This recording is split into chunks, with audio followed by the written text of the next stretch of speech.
Hello, everybody, and welcome to another episode of Mental Architecture, Building the Mind One Moment at a Time. I'm Howard Blumenfeld, the author of the book, which is available on Amazon. Today's episode is going to be about the link between creativity and mental illness.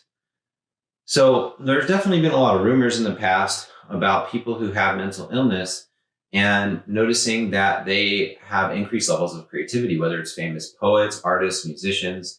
You know, we've all heard these tales from Vincent van Gogh all the way on down to Beethoven and so on and so forth. So is there any truth to that? And that's what we're going to look at today. So before we get started, we have to be able to define a few things. First of all, we have to define what's meant by mental illness.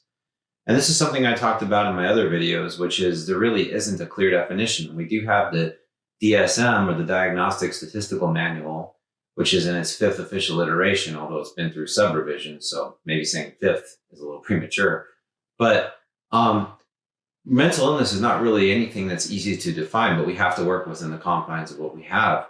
And then the other thing is creativity. What is creativity? And so that's another area where the definition may not be as easy as it first looks. So in my book, I found a researcher who basically said creativity is basically an attribute of somebody being able to develop something useful or novel. And so something that doesn't currently exist, or maybe it does exist and it gets modified, we can consider those things to be creative. So researchers did a study to analyze from the Writers' Workshop, which was this group of writers, what the prevalence of mental illness was within that group. And the results were pretty interesting. 80% of people in this Writers' Workshop group had some form of identified mental illness, the most common being depression. And so what was it about being depressed and being able to write really well and being interested in writing that were linked together? It's not really clear, but there was that association in one of these research studies. And they actually compared this to a control group that did not have any identified mental illness, and they found that the prevalence of mental illness in the control group compared to the writers was way lower. So there was definitely something there to look at. Now, this study was done back in the 70s, in 1974, and we can't base any conclusions off one study. So another group of researchers attempted to replicate this study in 1989 with another group of writers, and they found, again, a high prevalence of bipolar 1 and bipolar 2 disorder in the writers. And another thing that was interesting from 74 that I forgot to mention earlier is that they found high rates of alcoholism as well, which we do see sometimes with bipolar disorder. And then yet another study was done in the 90s with highly creative people. Now, this wasn't just writers, but writers were part of it. And again, they found high incidence of bipolar 1 and 2 disorder. So what's going on? I mean, this naturally breeds the question of which came first, mental health disorder or the creativity? Like, which begets which? And so in 2017, another researcher came along and tried to answer exactly that question. She challenged the notion that just because somebody has a mental disorder like bipolar 1 or bipolar 2, that they would necessarily be more creative. She didn't think that was true. So I want to read you a quote from her that kind of summarizes what she found in her study. And this was, again, in 2017, so just 3 years ago, pretty recent. And this is what she said. She said, although depressive states have been suggested to provide opportunity for introspection, increased sensitivity, and greater depth and subtlety of feeling, which may be beneficial for creative expression, the diminished energy, interest, and cognitive ability that is characteristic of depression suggests that it is unlikely that creativity is enhanced during a depressive episode. So what's going on here? Is there a link?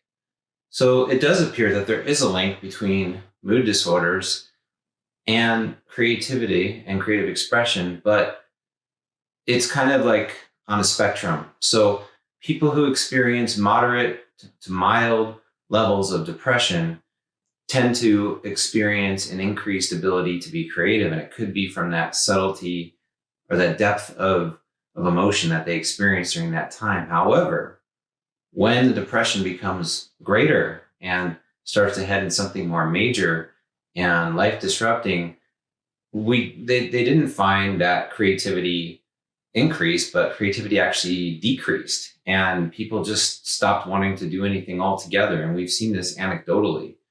You know, this is what anecdotal research has shown. It hasn't shown a clear link between creativity and mood disorders, but there definitely is there isn't some kind of like association that does happen and then stops happening at a certain point.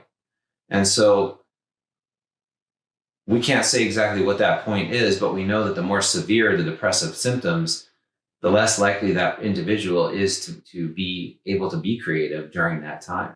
Now, what's really frustrating is some people who have mood disorders, they have to make the decision, do I want to get medicated or not? So the poet Robert Lowell, and I'm not sure if I'm pronouncing his name correctly or not, actually found that he was more creative when he was on medication than when he wasn't, because his bipolar depression was so severe that he would find himself unable to produce anything.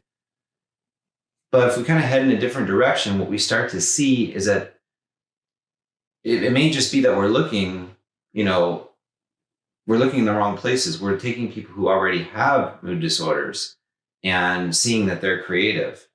But there's creative people out there who don't have mood disorders. So why do we see this association start to develop? And I think what it has to do with is the neurology of people who are creative and what's going on, the pathophysiology inside their head, basically the kinds of thinking that deeply creative people have to do, that intense concentration, the ability to imagine things, the brain patterns that go on in that kind of thinking are very similar to brain patterns that go on with mood disorders. And so I want to read you another quote that kind of explains this.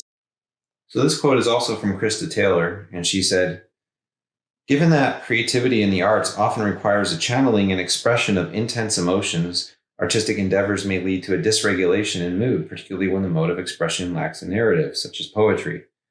Difficulties characteristic of the creative lifestyle, including financial instability, immense competition, and stresses that accompany public recognition, may also put individuals at risk for mental health issues, including mood disorders."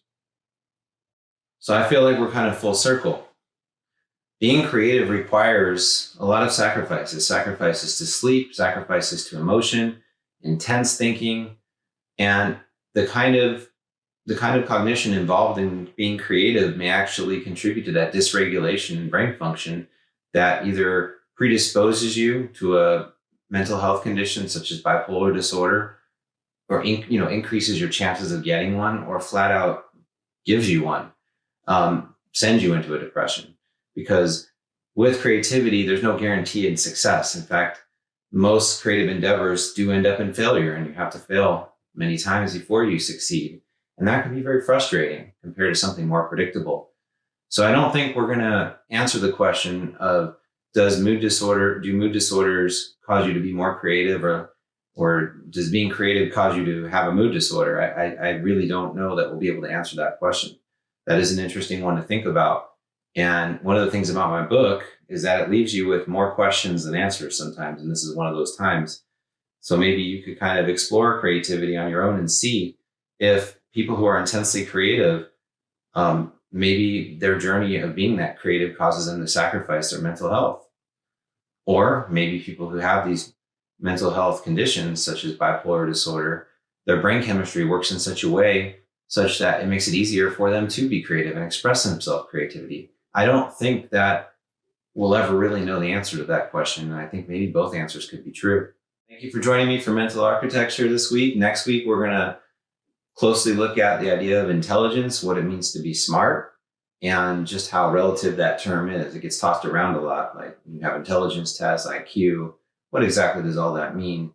And could somebody be smart in one context when they might not be considered smart in another? So thank you for joining me again this week. And please don't forget to like, subscribe, and comment, and share this video with others. Tell people about the book. Go buy the book. It's on Amazon.